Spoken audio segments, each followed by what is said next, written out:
Padre amado, te damos gracias en este día por tu presencia, por la presencia de tu Hijo y por la presencia del Santo Espíritu que enviaste para estar con nosotros, para habitar entre nosotros, para enseñarnos, Señor, el camino y redarguirnos y enseñarnos a caminar contigo. Derrama tu Espíritu, Señor, en esta hora sobre todos y cada uno de nosotros y especialmente, Señor, en esta sierva que tiene que compartir tu palabra. Y que sean gratos los dichos de mi boca y la meditación de mi corazón. Oh Señor, roca mía y castillo mío. Amén.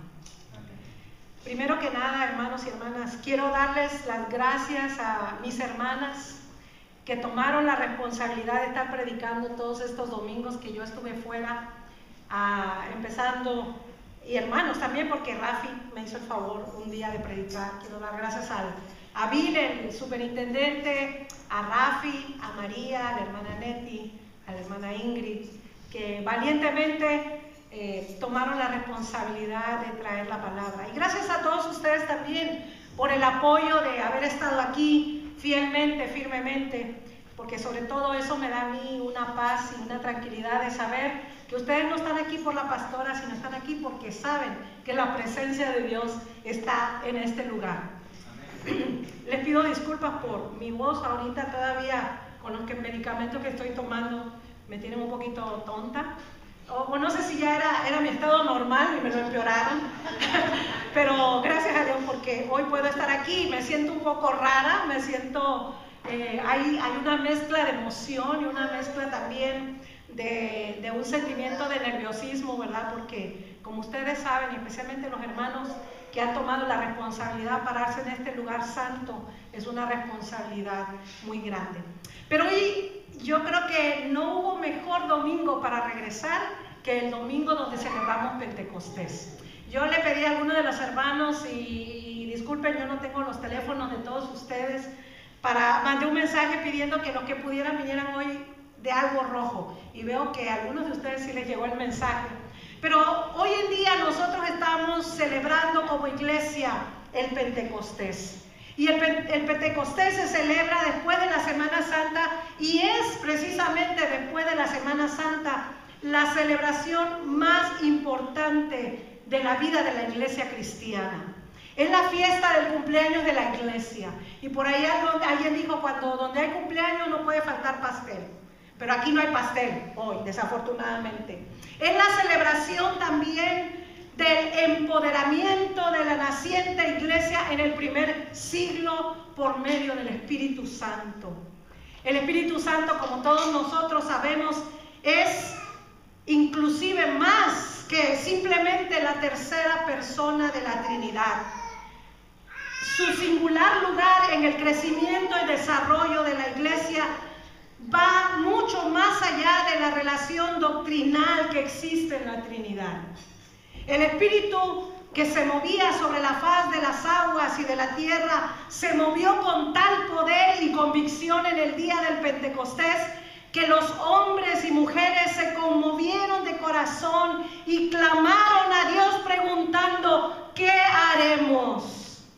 Hombres y mujeres fueron llenos de este Espíritu, porque ahora ese Espíritu estaría para siempre con el creyente. Sería el consolador, el maestro, el fiel guía.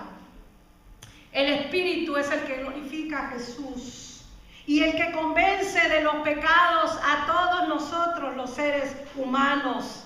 Pero también Él vino a dar poder a los hombres y mujeres, a toda carne, para que fueran testigos. Los creyentes serían santificados por el Espíritu. La palabra de Dios debería ser entregada ahora que no estaba ya Jesús, por medio de hombres y mujeres. Y estos hombres y mujeres serían inspirados por el Espíritu Santo a continuar con la obra que Jesús había comenzado. Y el Espíritu aún más afirmaría nuestra relación con Dios como hijos suyos. Es el Espíritu de Dios que viene a afirmar la obra que Jesús había hecho en la cruz. Al considerar nosotros el tremendo y extenso ministerio del Espíritu Santo, no es difícil entonces entender esa declaración de Jesús cuando dijo: les conviene que yo me vaya, porque si yo no me voy, el Consolador no vendrá a ustedes. En cambio, si me voy, se los enviaré a ustedes.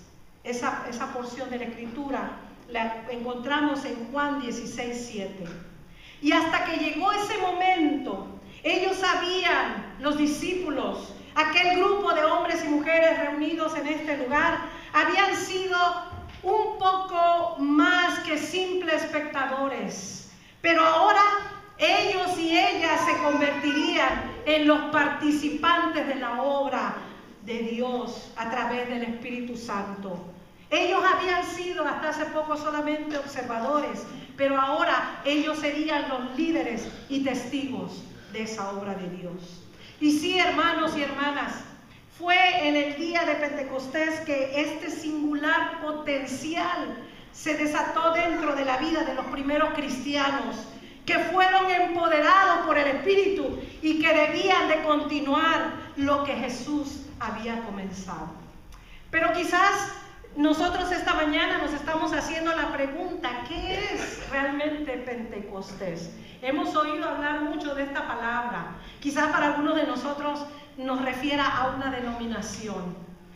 Pero Pentecostés no es una denominación. Pentecostés es, en otras palabras, la venida del Espíritu Santo.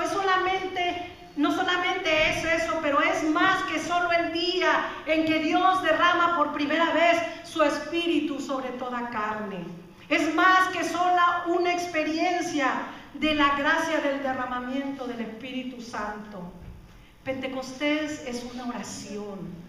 En Juan 14:16, y la hermana Ingrid compartió un poco de eso el domingo pasado, Jesús dijo: y yo le pediré al Padre, y Él les dará otro consolador para que los acompañe siempre. Jesús conocía las necesidades más profundas de los hombres y mujeres que le seguían. Él conocía sus debilidades, conocía sus temperamentos. Los había observado de cerca por 3 años y medio. Sabía Jesús exactamente lo que ellos necesitaban. Y en esa oración que Él hace como sumo sacerdote, el Señor dijo: Padre, te ruego por ellos. Te ruego por ellos. Solo la inminente plenitud del Espíritu podía transformar a estos hombres y mujeres y hacerlos realmente dignos representantes de una nueva pasión, de un nuevo reino. Pentecostés también es una promesa, hermanos. Es una promesa cumplida. Dice la Escritura que cuando estaba con sus discípulos Jesús en el monte de los Olivos, justo antes de su ascensión, Jesús declaró: les digo que yo les enviaré la promesa de mi Padre sobre ustedes. En otra ocasión, el Señor, reunido con sus discípulos, se acerca a ellos y sopló sobre ellos y les dijo: reciban el Espíritu. Pero antes de eso, el Señor también les había dicho: si ustedes, siendo malos, saben dar cosas buenas a sus hijos, ¿cuánto más el Padre Celestial dará el Espíritu Santo a quienes se lo pidan? El Padre había prometido este enriquecimiento espiritual. Jesús además prometió que Él personalmente cumpliría con esta promesa, y ellos ahora podían confiar en eso. El intrépido Juan el Bautista, recordamos a Juan, ¿verdad? Juan, el que anduvo predicando antes de que Jesús comenzara su ministerio. Cuando él comenzó a predicar, él predicaba a la asombrada multitud en el río Jordán y les decía siempre: viene uno más poderoso que yo. Él los bautizará a ustedes con el Espíritu Santo y con fuego. Amén. Pentecostés es poder. Una de las grandes promesas de Jesús fue: recibirán poder. Recibirán poder cuando haya venido sobre ustedes el Espíritu Santo, y me serán testigos en toda Jerusalén, en Judea, en Samaria y hasta lo último de la tierra. Interesante aquí que nosotros sepamos que la palabra griega mártires, que se traduce también como testigos, se usa de vez en cuando en el Nuevo Testamento para referirse a aquellos que han testificado del Señor y que fueron capaces de hacerlo hasta la muerte.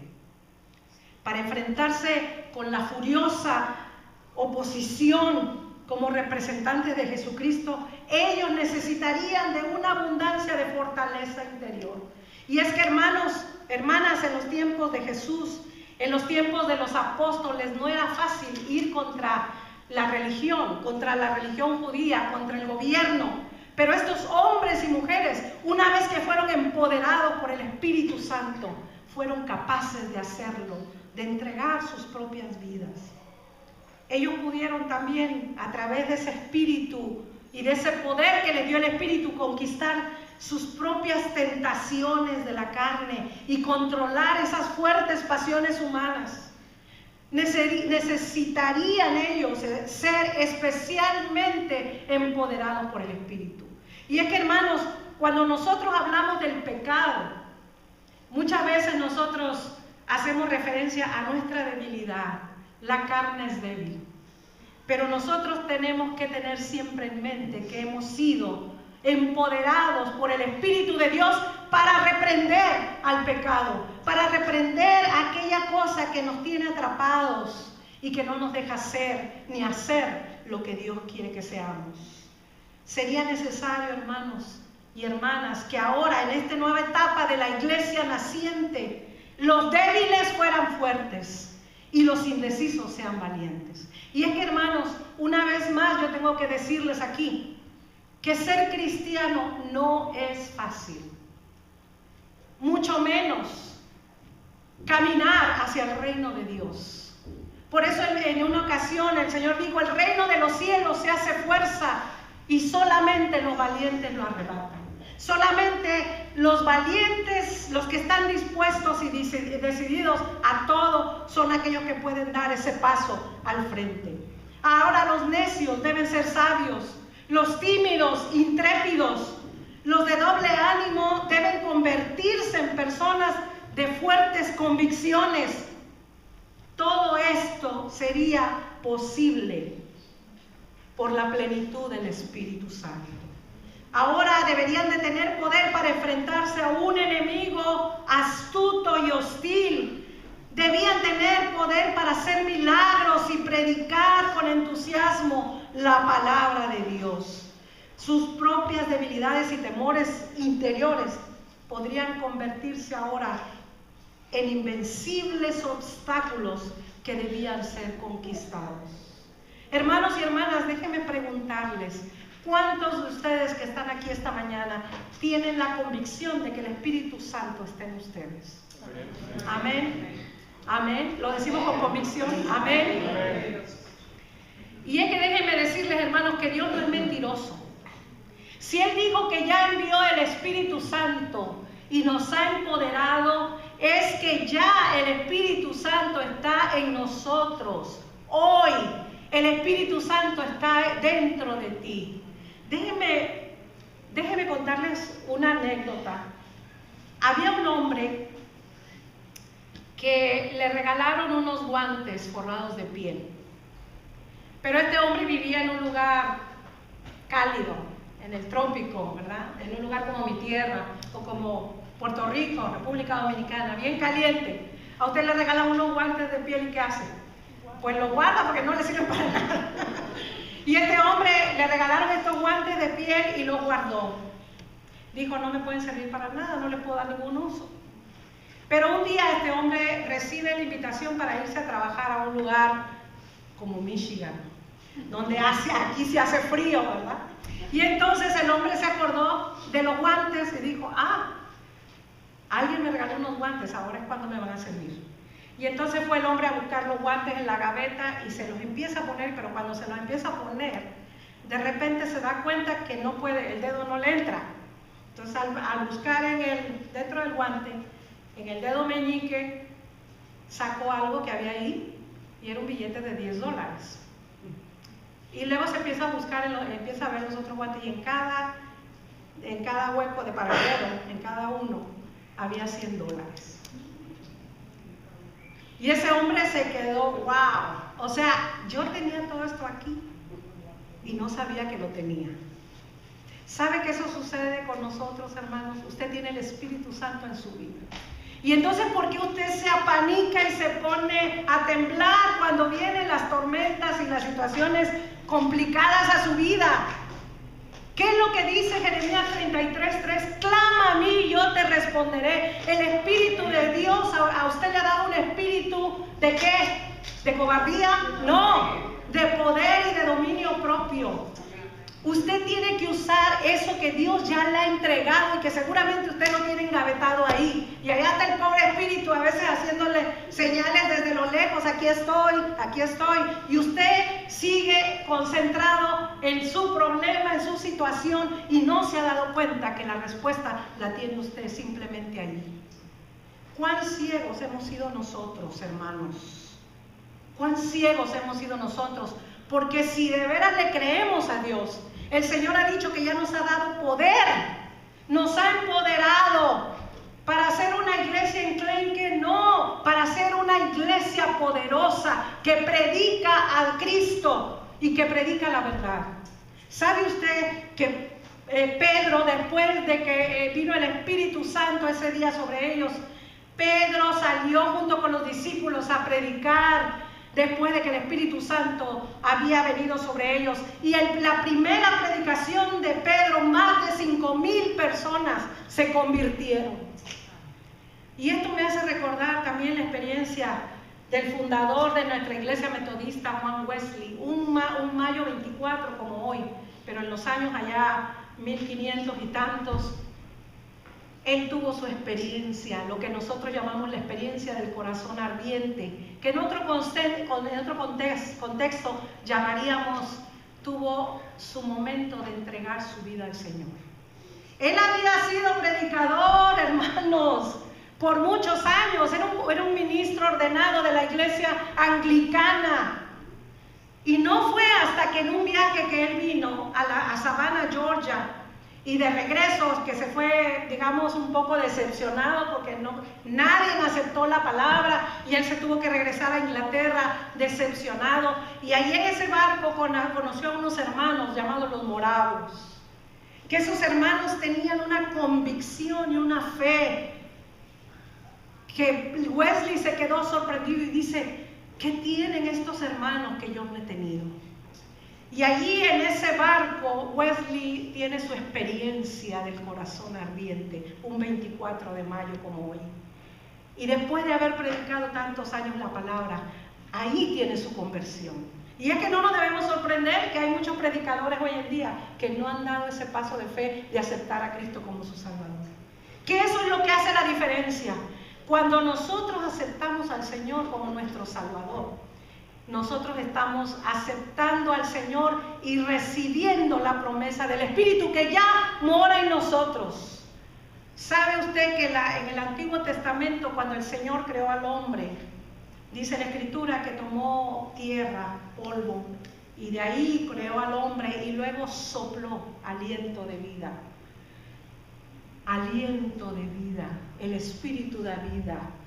Esta iglesia tiene que ser una iglesia viva, porque si está el Espíritu de Dios aquí, no puede haber muerte. Nadie se está muriendo aquí. Aquí tenemos que ser personas que nos estamos moviendo por el Espíritu Santo. El libro de los Hechos que acabamos de escuchar, la lectura, es un testimonio confiable del poder impartido a hombres y mujeres comunes como tú y yo, cuya vida estaba controlada y activada por el Espíritu Santo. Pentecostés es predicar. Uno de los rasgos más singulares del Pentecostés es que produjo predicadores instantáneos. Por eso cuando alguien me dice yo no puedo predicar, yo digo, porque yo sé que todos podemos. Porque no es Noemí Ramírez la que predica. Uno entrega su vida y deja que Dios sea el que hable. Predicadores instantáneos. Los predicadores, los discípulos fueron predicadores que predicaron con elocuencia y autoridad, la autoridad de Dios, usando las verdades del Antiguo Testamento para apoyar el mensaje de la muerte y resurrección de Cristo. ¿Saben ustedes que Juan Wesley, después de esta experiencia, cuando él se paraba a predicar, dice en muchos de los libros de historia que hay sobre él, que la gente caía en medio de las predicaciones? No es que Wesley iba y los empujaba para que se cayeran. Era el Espíritu de Dios moviéndose ahí que hacía que la gente cayera. Porque es el Espíritu que debe actuar, no nosotros. Ahora los discípulos enfrentaban con esas mismas autoridades a aquellos hombres que habían crucificado a Jesús, diciéndoles que con pecaminosas manos habían crucificado y asesinado a su Señor. En la gran reunión de oración volvemos a ver que todos y todas ahí, dice la Escritura que había como 120 personas en este lugar, fueron llenos del Espíritu Santo y hablaban con autoridad la palabra de Dios. En cada caso, ser lleno del Espíritu fue seguido por la predicación inspirada y convincente. Predicar, que no es otra cosa más que compartir la palabra de Dios, fue el método que Dios usó y ha usado siempre para esparcir su palabra. En la reunión con sus discípulos después de la resurrección, Jesús les dijo: vayan por todo el mundo, vayan y prediquen el Evangelio. Pentecostés es predicar con la unción del Espíritu, predicar la gracia de Dios, predicar con la inspiración de Dios. Es predicar el amor de Dios, el poder y la misericordia de Dios y la esperanza que Dios ofrece a todo ser humano en todas partes. Pentecostés, hermanos, significa, como la experiencia de Wesley, corazones encendidos, vidas totalmente dedicadas, motivadas y comprometidas por una ardiente pasión por compartir a Cristo y a este crucificado antes que Él venga otra vez. Y para terminar, esa es la misión de la iglesia de hoy. Es la misión de la nueva esperanza que ha sido empoderada por el Espíritu Santo, el cual sigue obrando en nosotros y en su iglesia por todas partes. Hermanos y hermanas, está el Espíritu de Dios con nosotros. Está el Espíritu de Dios, lo podemos sentir. Yo les invito esta mañana a que celebremos, a que experimentemos y vivamos el Pentecostés. Yo le he pedido a Lidia, y Lidia no sé si me puede ayudar repartiendo unas velas, que no sé si todo va a alcanzar para todos, a que nos pongamos de pie en esta mañana y que sintamos la presencia de ese Espíritu de Dios. Mari lo hizo de una manera muy bonita con los niños, poniendo un ventilador para que los niños pudieran sentir el viento del Espíritu de Dios. Hermano, hermana, si usted está respirando, si hay aliento en su nariz, si usted puede sentir el fuego, el aire, usted tiene a Dios en su corazón, usted tiene a Dios en su vida, porque Dios es el que nos da vida, por Dios estamos aquí. Yo no sé si ustedes han tenido la experiencia de estar cerca de una persona que ha fallecido, pero los que hemos tenido la experiencia de ver a personas que han fallecido, lo que hace una persona cuando está muriendo es tomar un último aliento y sacar ese aire, porque el Espíritu Santo vuelve a Dios. Vamos a cerrar el video.